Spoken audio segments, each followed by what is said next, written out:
hablemos un poquito de la actualidad. Sí. ¿Cómo está usted? ¿Bien? Bien. Regresó Cristina a la Casa Rosada y con ello el análisis Lie to Me, ¿no? El de la serie, que los gestos, que se hizo esto, que si se tocó la nariz, que si se raspó la oreja, que si miró para abajo, que si entró primera, que si...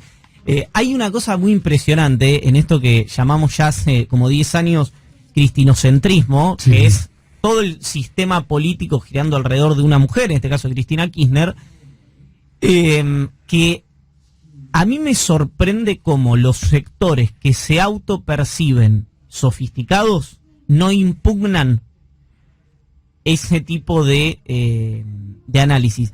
O los sectores que en general son del mundo empresarial o incluso del mundo periodístico, consultoril, etcétera, que dicen, bueno, acá se tiene que terminar la grieta, que tiene que haber puntos de encuentro, etcétera, etcétera. Estamos todos de acuerdo. Ahora, después no impugnan a alguien que dice quiere un país sin corruptos, chavistas y ladrones, ¿no?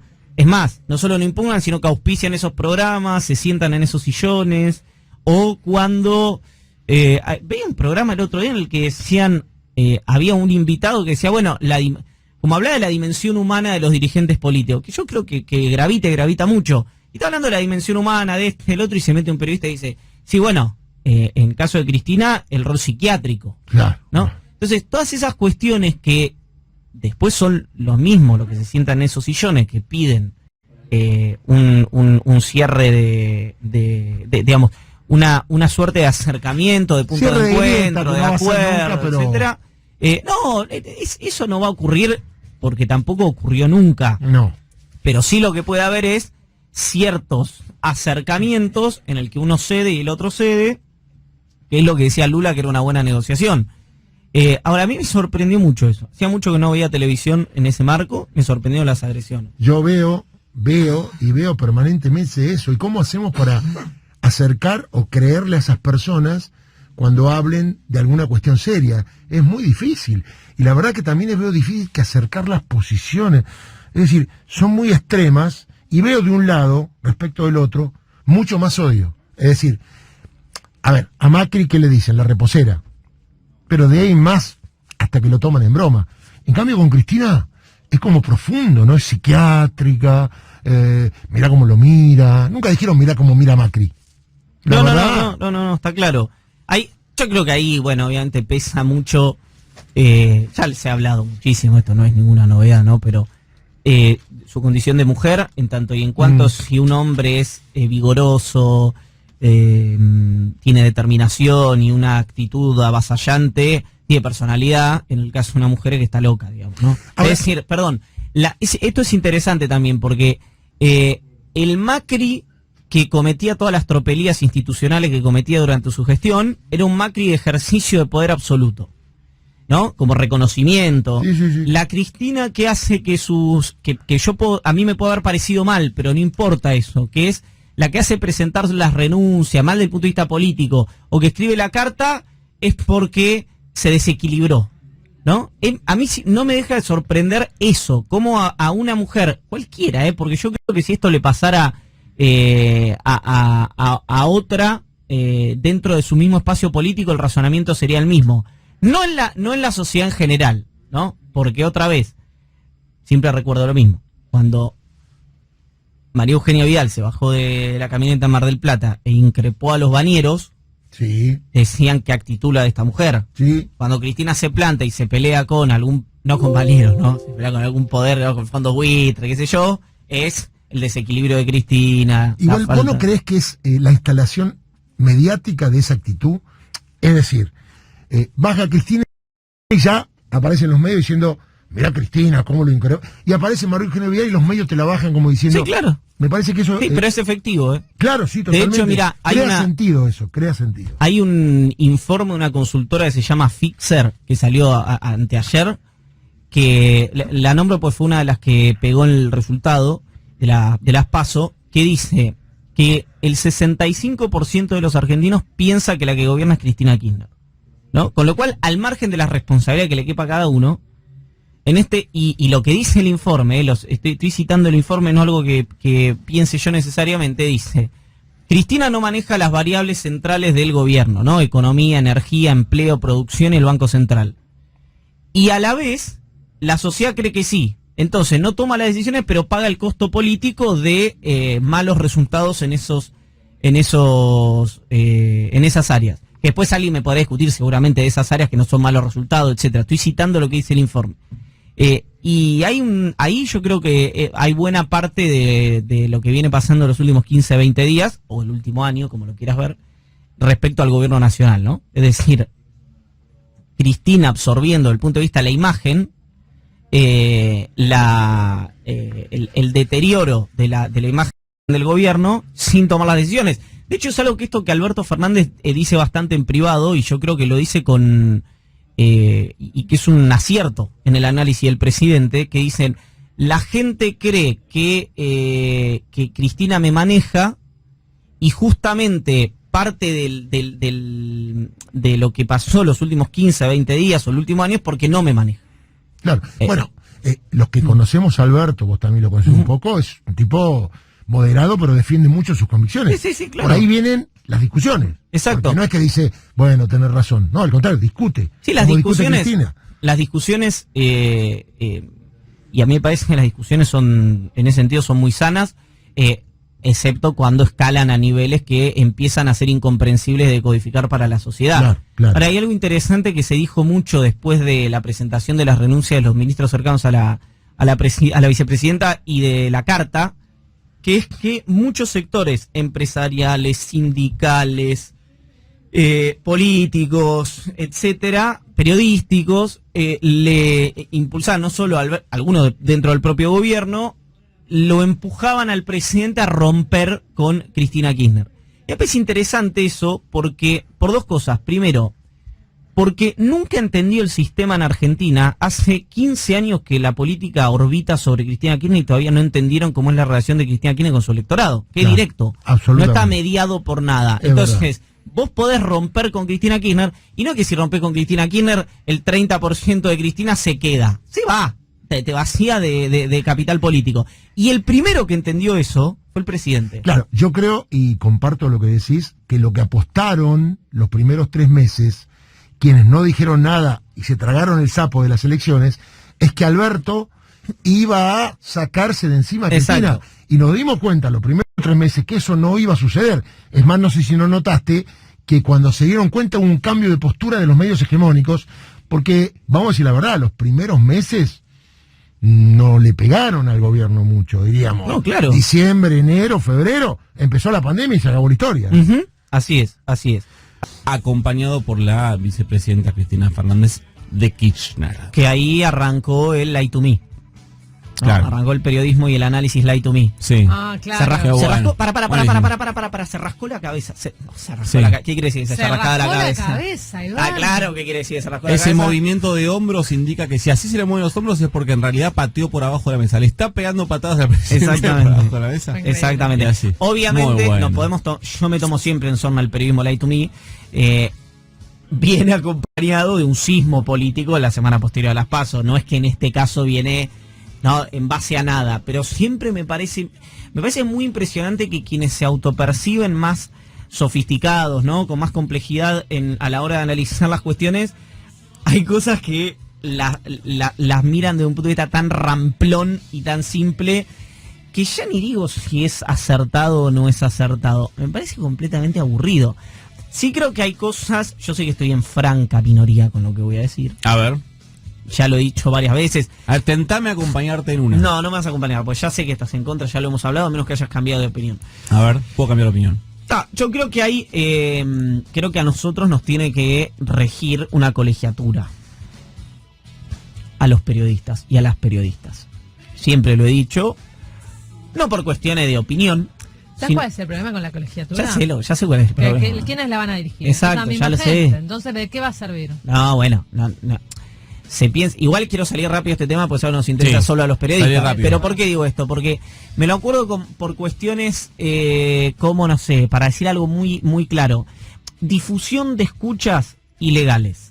Por ejemplo, me parece que está claro que eso no está bien. No hay nadie que piense que eso está bien. Nadie. No hay una sola persona, creo que ni siquiera la persona que lo hizo piensa que está bien. Después, el planteo de que alguien le diga, por ejemplo, periodistas, digo, no gente que es entrevistada, que tiene todo el derecho a plantearlo.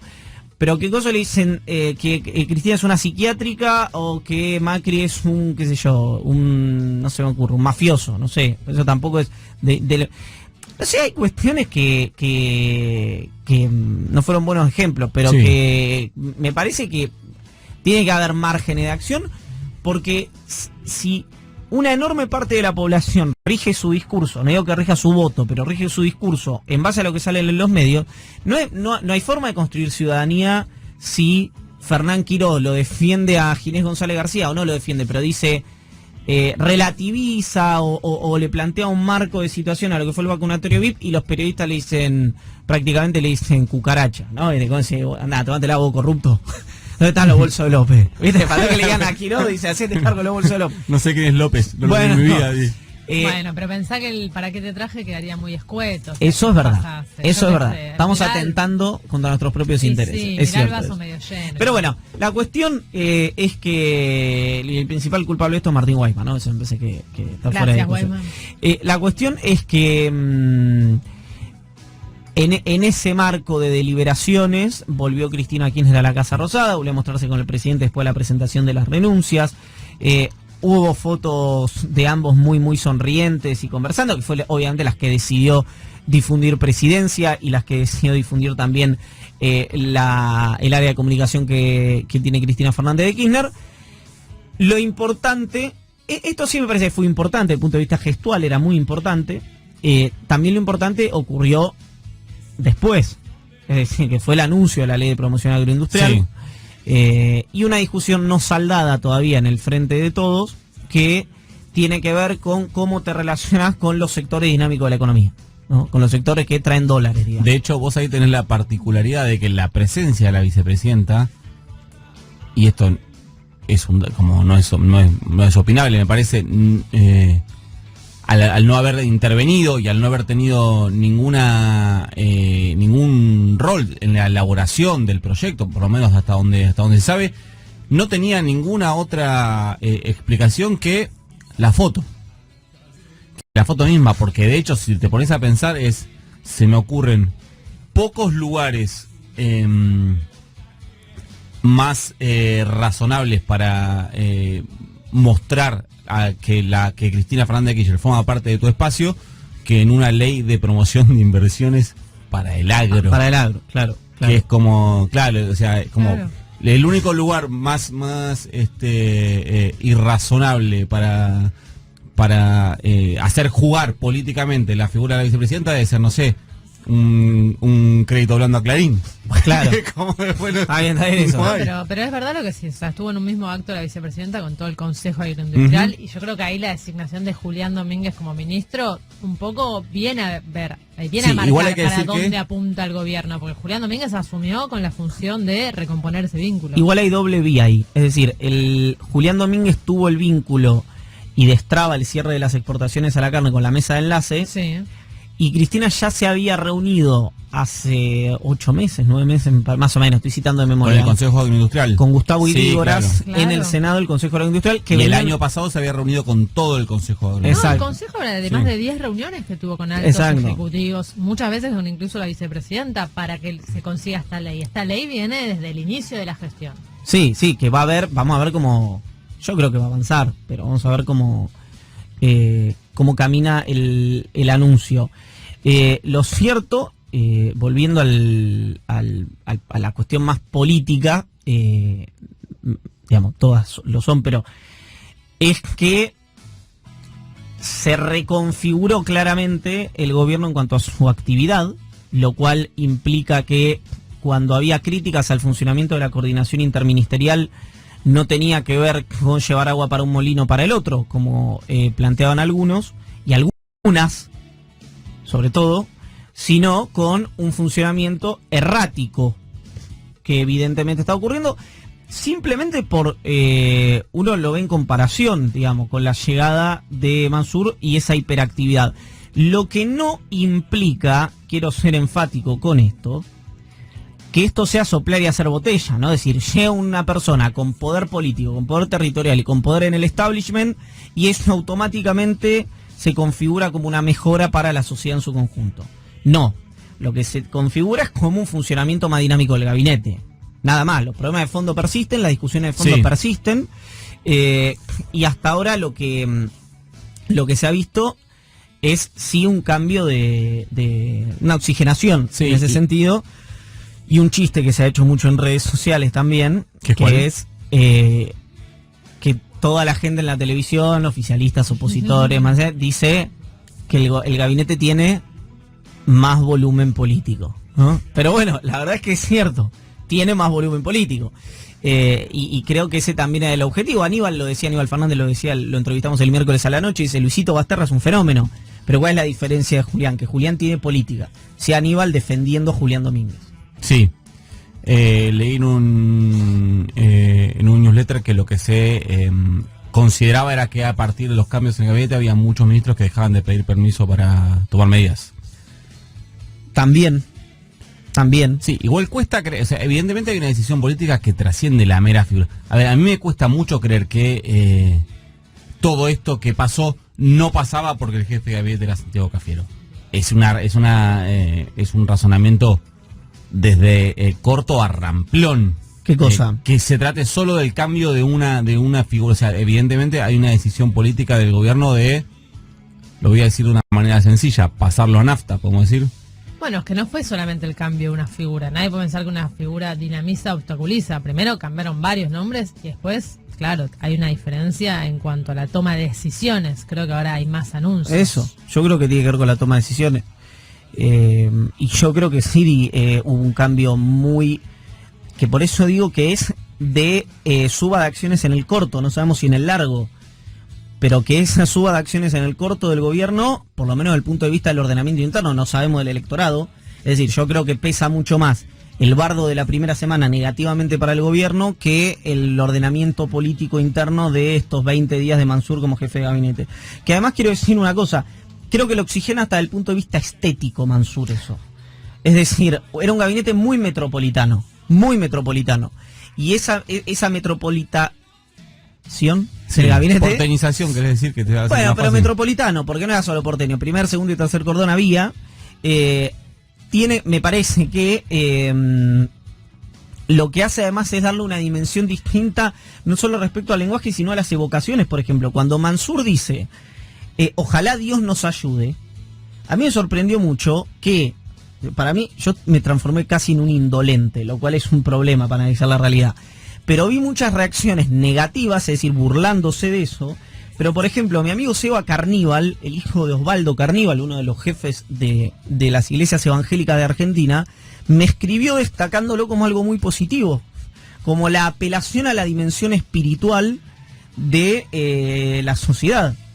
Que eso para los no creyentes, que en general habitan en los grandes sectores urbanos, es algo muy esquivo, pero para quienes son creyentes es algo muy grato. Es decir, cuando vos despedís a alguien, digo en los barrios, como puede ser en cualquier otro lugar, pero donde hay a lo mejor más, con un que Dios te bendiga, que acá parece, ¿no? Lo decís, no en Birkin, ¿viste? O en Nucha, ¿viste? Decís, qué boludo. Es algo importante. Obvio, está claro que la sorna se aplica porque las políticas públicas y la eficiencia del Estado no se resuelven con la apelación celestial. Pero lo planteo desde el punto de vista del mensaje conceptual, no de que eso tenga una sedimentación de eficiencia estatal simplemente por la apelación a Dios. Y en el medio, por si a Argentina le faltaba algo, el cisne negro de el bardo que está atravesando Georgieva en el Fondo Monetario Internacional, en el medio de una negociación que entra en el sprint final para la Argentina. De hecho, prácticamente todos los sectores del gobierno daban por descontado, no sé si decir dan, porque no hablé en las últimas 72 horas, que antes del 22 de diciembre, antes del vencimiento con el FMI, iba a estar el acuerdo. Bueno, no sé qué va a pasar ahora porque es una situación compleja. Le dejo un dato, porque el 29 de septiembre se conocieron los cómputos oficiales Sí, en la provincia de Buenos Aires. sí. y yo sé que a usted le gusta mucho esto de los números. Sí. Uno pensaba una catástrofe, ¿por cuánto perdió? Y se acuerda que se hablaba de muchos votos. Exactamente la diferencia fue 356.533 votos. Y quienes no entraron, para distribuir entre los que no entraron hay aproximadamente 650.000 votos que quedaron fuera. Que entró Cynthia Houghton Sí. con un piso de 131.076, que era lo que, estos son informes oficiales, me los mandó Alejo Ramos Padilla, juez electoral, porque tanto que hablan de fraude y todo, nadie me pidió el cómputo de los votos, que ya lo terminamos de hacer. Digo, y a esto hay que contarle, que el padrón que votó en provincia fue 68,2% y que faltaron muchos millones de votantes. Digo para que lo tenga en cuenta. Yo pensaba que era mucho más, pensaba que era más de 500.000 la diferencia, y son 355.000, que obviamente es importante, pero yo me imaginaba, con todo lo que decía, que era mucho más. Él mismo se sorprendió cuando vio el cómputo, que también él pensaba que era mucho más, y la verdad que lo oficial es 355.000 votos. Bueno, lo dejo. Perdón, te dejo como título esto. Una de las cosas para mí más peligrosas que está pasando, y que lo viene haciendo desde que es presidente, desde que fue presidente en realidad, y esto lo digo que para mí huelga, digamos, no hay ahí un corte en espacio político, es lo de poner en duda el sistema electoral. No, terrible. En el caso de Macri, porque la verdad es que si hay algo, el sistema, todo es perfectible. Ahora, si hay, en Argentina no funcionan muchas cosas, no es un país que vos decís, guau, qué bien que funciona todo, es una sinfonía. Qué ¿no? bueno que lo diga usted que es joven. Yo que voté del 83 para acá, Sí. fui fiscal de mesa varias meses, Sí. fui fiscal general, nunca vi en ninguna mesa de todos los colegios que fui un voto que haya sido por fraude. Uno, hay impugnados, hay anulados. Pero Dios, a lo que voy es, si el sistema electoral es perfectible, está bárbaro. Ahora, Argentina tiene situaciones, digamos, de mucha distorsión en varios sentidos. El sistema electoral cumple las dos reglas que tiene que tener un sistema electoral en todo el mundo, no solo en la Argentina, que es que sea confiable y que tenga legitimidad. Y la legitimidad que se le da, que hayan ganado oficialismo, oposición, oficialismo, oposición, oposición, oficialismo, oposición, oficialismo, desde el 83 para acá, por hablar solamente del regreso de la democracia, podemos extenderlo.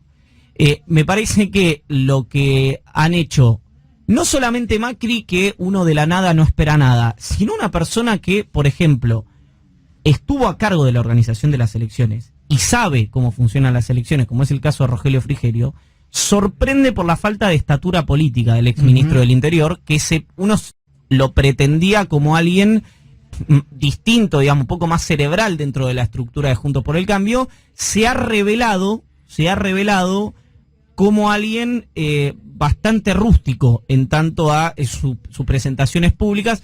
Uno supone, o lo quiere suponer, producto de lo que tiene que lograr en Entre Ríos, que es mantener el triunfo categórico que obtuvo durante el peronismo, y tal vez la sociedad demanda eso. Ahora, no creo que sea respecto al sistema electoral, porque no hay una demanda brutal. Ahora, yo pregunto, con todo respeto, Pregunte. si Pro Cambiemos festejó esto como un triunfo y en realidad el que perdió fue el peronismo, y todo bien, no hay fraude, nada, ¿por qué tanta preocupación con lo que pueda pasar en las próximas elecciones?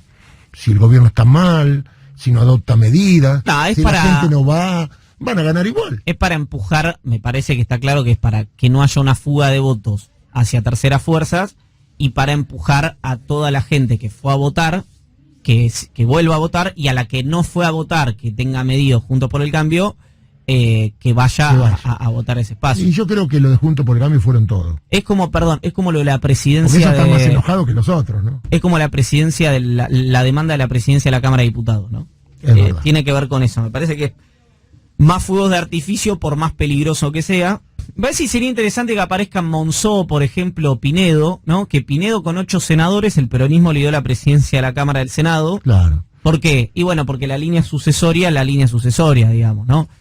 Lo que pasa que, viste, sos institucionalista cuando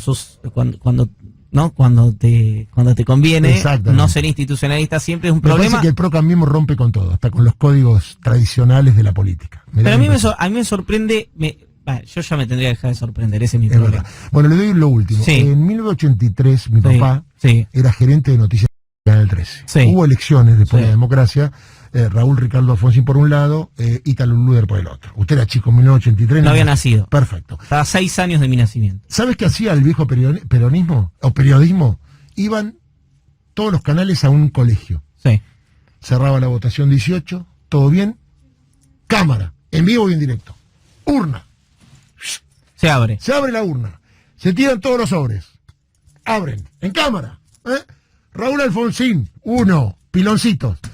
Izquierda. Ninguna duda. Transparencia total. Digo, qué lástima que a nadie se le ocurra, aunque sea. A mí me encantaría ver una mesa, cómo se abre, transparencia pura, ahora que reclama. Y en aquel momento era constante. Iba una mesa de acá, una mesa de allá y todo. Es más, hubo un incidente que tuvo mi papá con Deolindo Vittel, porque mi papá le dijo: mire, hasta ahora los cómputos que tenemos es que va ganando Alfonsín. No, usted haciendo una cómica como era antes. Ya. No, vamos a un colegio, le dice. Entonces, acá estaba la mesa. Dice, en este colegio de Valvanera, donde yo le dije, Alfonsín saca 189 y Luder saca 122. Y el tipo se quedó porque estaba en la prueba Claro, de la ahí mismo, mesa. ¿Entendés? claro. Entonces, bueno.